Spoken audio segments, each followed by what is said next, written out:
और आगे रुख कर रहे हैं फटाफट अंदाज में खबरों की तरफ। एससीओ समिट में शामिल हुए प्रधानमंत्री नरेंद्र मोदी बैठक को संबोधित करते हुए आतंकवाद को दुनिया के लिए खतरा बताया। प्रधानमंत्री ने स्पष्टता से इस बैठक में पहलगाम हमले का जिक्र भी किया। जब प्रधानमंत्री संबोधित कर रहे थे, शहबाज शरीफ सामने ही थे। उन्होंने कहा, भारत पिछले 4 दशकों से आतंकवाद का दंश झेल रहा है। हाल ही में हमने पहलगाम में आतंकवाद का घिनौना रूप देखा है।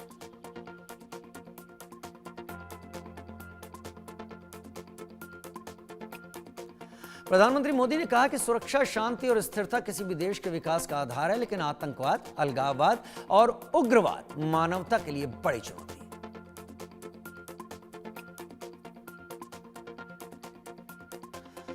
पहलगाम हमले की चर्चा करते हुए प्रधानमंत्री ने एससीओ की बैठक में पाकिस्तान को जमकर लताड़ा। कहा, आतंकवाद के हर रंग का विरोध करना होगा। साथ ही चीन की तरफ भी इशारा किया कि आतंकवाद पर दोहरा रवैया नहीं चलेगा। प्रधानमंत्री मोदी ने आतंक के खिलाफ खड़े होने वाले देशों का आभार जताया। कहा, इस दुख की घड़ी में जो मित्र देश हमारे साथ खड़े रहे, मैं उनका आभार व्यक्त करता हूं।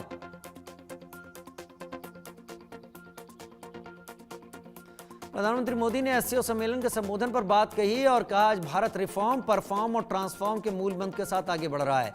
हमने हर चुनौती को अवसर में बदलने की लगातार कोशिश की है।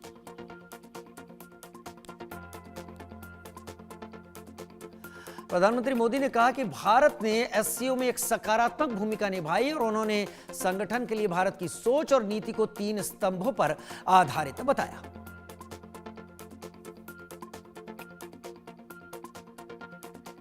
प्रधानमंत्री मोदी ने कनेक्टिविटी बढ़ाने पर जोर दिया। कहा, भारत का मानना है कि मजबूत कनेक्टिविटी सिर्फ व्यापार ही नहीं बल्कि विश्वास और विकास के दरवाजे भी खोलती है।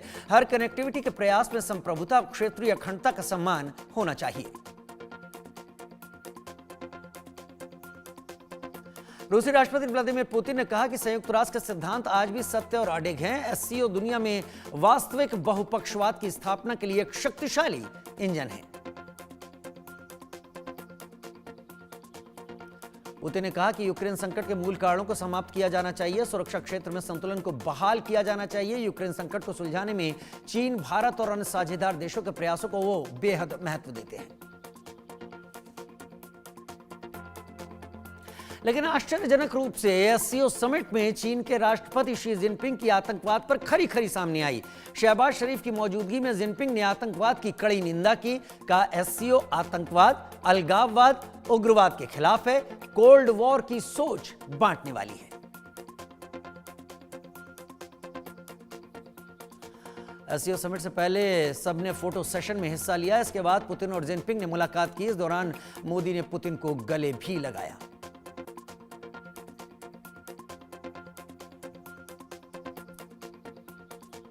एससीओ मीटिंग में अलग थलग खड़े दिखे Pakistani PM Shehbaz. Jinping Putin से बात करते रहे। प्रधानमंत्री नरेंद्र मोदी साइड में खड़े शहबाज टकटकी लगाए देखते रहे।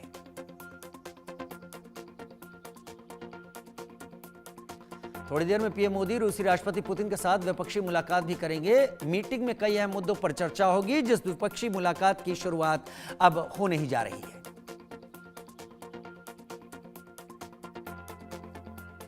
इससे पहले रविवार प्रधानमंत्री मोदी ने चीन के राष्ट्रपति शी जिनपिंग से मुलाकात की। दोनों नेताओं के बीच करीब 1 घंटे तक द्विपक्षीय बैठक चली। प्रधानमंत्री मोदी ने इस दौरान सीमा पर शांति, आपसी सहयोग और संबंधों की मजबूती पर जोर दिया। प्रधानमंत्री मोदी ने जिनपिंग से मुलाकात के दौरान कहा कि हमारे संबंधों को एक सकारात्मक दिशा मिली है। सीमा पर डिसएंगेजमेंट के बाद शांति और स्थिरता का माहौल बना हुआ है।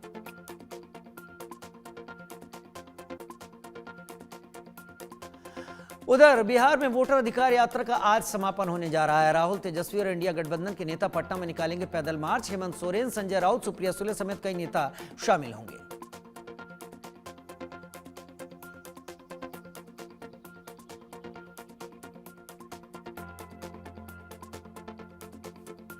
प्रधानमंत्री मोदी की मां के खिलाफ अपशब्द पर बीजेपी का हल्ला बोल। आज पटना में बीजेपी का हस्ताक्षर अभियान।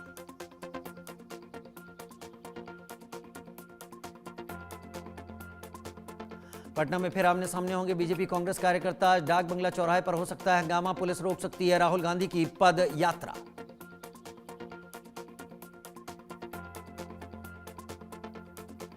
बिहार विधानसभा चुनाव पर दिल्ली में बड़ी बैठक। गृह मंत्री अमित शाह ने 3 सितंबर को बैठक बुलाई। नीतीश कुमार समेत कई नेता रहेंगे मौजूद। सीट बंटवारे समेत कई मुद्दों पर होगी चर्चा।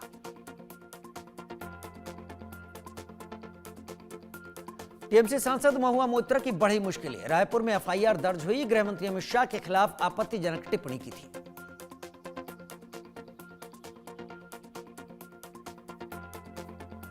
गृह मंत्री अमित शाह पर विवादित बयान देने के बाद महुआ मोइत्रा ने सफाई दी। बोली, मूर्खों को मुहावरे समझ में नहीं आते। हेड्स विल रोल का मतलब जवाबदेही तय करना होता है, लेकिन महुआ मोइत्रा ने यह बात अंग्रेजी में कही थी, ऐसा उन्होंने कहा। उत्तर प्रदेश के बुंदेलखंड पैकेज में 3 करोड़ 16 लाख की धांधली। मंडी परिषद के 6 पूर्व अफसरों पर रिपोर्ट दर्ज। उप निदेशक निर्माण महेश कुमार खरे ने दर्ज करवाया मुकदमा। भोपाल क्राइम ब्रांच की बड़ी कार्रवाई। उत्तर प्रदेश सटे टीकमगढ़ जिले में छापेमारी। अवैध हथियारों की फैक्ट्री का हुआ खुलासा। उत्तर प्रदेश के कुशीनगर में पुलिस और बदमाशों के बीच मुठभेड़। 50,000 के 2 इनामी बदमाश घायल। स्कूल कॉलेज के बाहर लड़कियों से छेड़खानी और लव जिहाद की घटनाओं में थे शामिल। भोपाल के टीचर्स क्लब में बाउंसरों की गुंडागर्दी। गेस्ट के साथ मारपीट करते देखी महिला बाउंसर। बीजेपी नेता का बताया जा रहा है क्लब। मेरठ पुलिस लाइंस में सरकारी क्वार्टर की छत गिरने से हादसा। एक ही परिवार के 6 लोग घायल। पुलिस ने सभी को बाहर निकाला।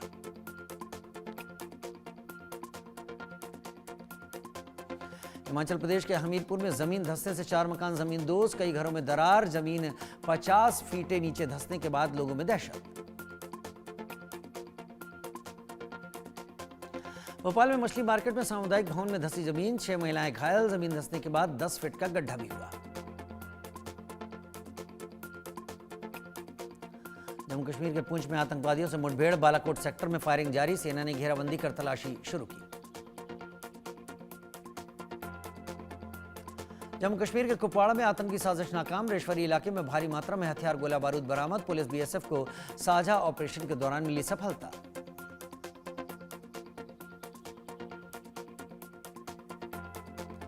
दिल्ली में नंदू गैंग के बदमाशों का एनकाउंटर। 2 शूटर्स के पैर में लगी गोली। दोनों गिरफ्तार।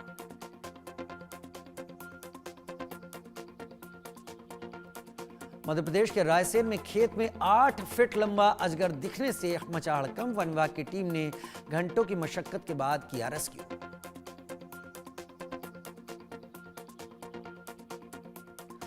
पंजाब में बारिश बाढ़ ने मचाई तबाही। 9 जिलों के 1000 से ज्यादा गांव बाढ़ की चपेट में। किसानों की फसलें बर्बाद। लोग परेशान।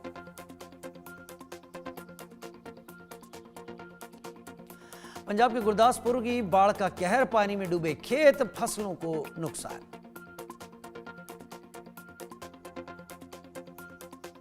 पंजाब में बाढ़ से बिगड़े हालात। 3 लाख एकड़ जमीन आई बाढ़ की चपेट में। एडिशनल चीफ सेक्रेटरी अनुराग वर्मा ने फिरोजपुर में बाढ़ प्रभावित गांवों का दौरा किया। जम्मू कश्मीर में भारी बारिश के बाद उफान पर नदी नाले। जलस्तर बढ़ने के बाद चिनाब नदी पर बने सलाल बांध के गेट खोले गए।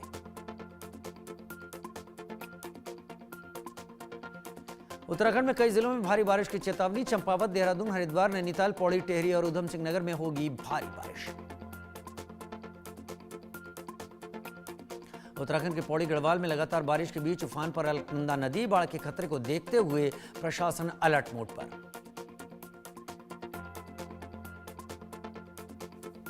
उत्तराखंड में पहाड़ों पर लगातार हो रही बारिश। बारिश के चलते गंगा का जलस्तर खतरे के निशान के पार। ऋषिकेश और हरिद्वार में निचले इलाकों में बड़ा खतरा। हिमाचल प्रदेश के मनाली में कई हिस्सों में भारी बारिश। नदी नालों का जलस्तर बढ़ गया है।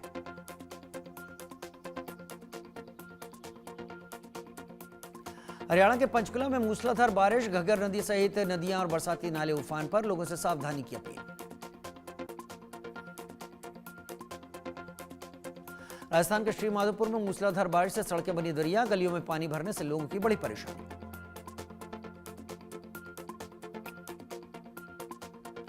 राजस्थान के सलम्बर जिले में बारिश बनी आफत। कई नदियां उफान पर। 24 घंटे बाद नदी से टीचर का शव बरामद। जयपुर में झमाझम बारिश से मौसम सुहावना। बारिश से कई जगह जल भराव। ओडिशा में अगले 4 दिन तक बारिश की संभावना, मौसम विभाग ने येलो अलर्ट जारी किया।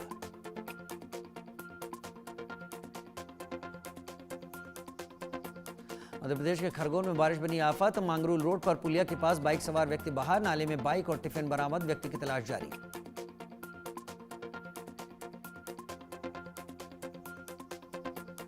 अमेरिकी राष्ट्रपति ट्रंप ने जापान पर अमेरिकी चावल खरीदने का दबाव बनाया, नाराज जापानी डेलीगेशन ने दौरा रद्द किया। भारत पर भी मांसाहारी दूध खरीदने का दबाव बनाया जा रहा था। अफगानिस्तान के दक्षिण पूर्वी इलाके में रविवार सोमवार की मध्यरात्रि को भूकंप के तेज झटके महसूस किए गए। रिक्टर स्केल पर भूकंप की तीव्रता 6.3 मापी गई। भूकंप इतना तेज था कि इसके झटके भारत के कई हिस्सों, खासकर दिल्ली एनसीआर में भी महसूस किए गए। इसके अलावा पाकिस्तान में भूकंप के झटके महसूस किए गए।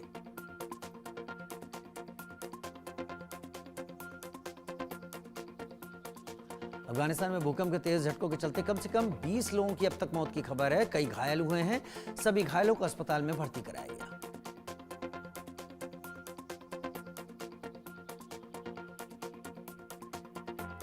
और फटाफट अंदाज में खबरों के बाद अब बड़ी खबर का रुख कर लेते हैं जो आ रही है जम्मू कश्मीर से। पुंछ के बालाकोट सेक्टर में फायरिंग हो रही है।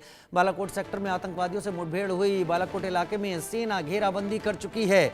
जब जब कुछ ऐसा होता है जहां पर पूरी दुनिया का ध्यान होता है, पाकिस्तान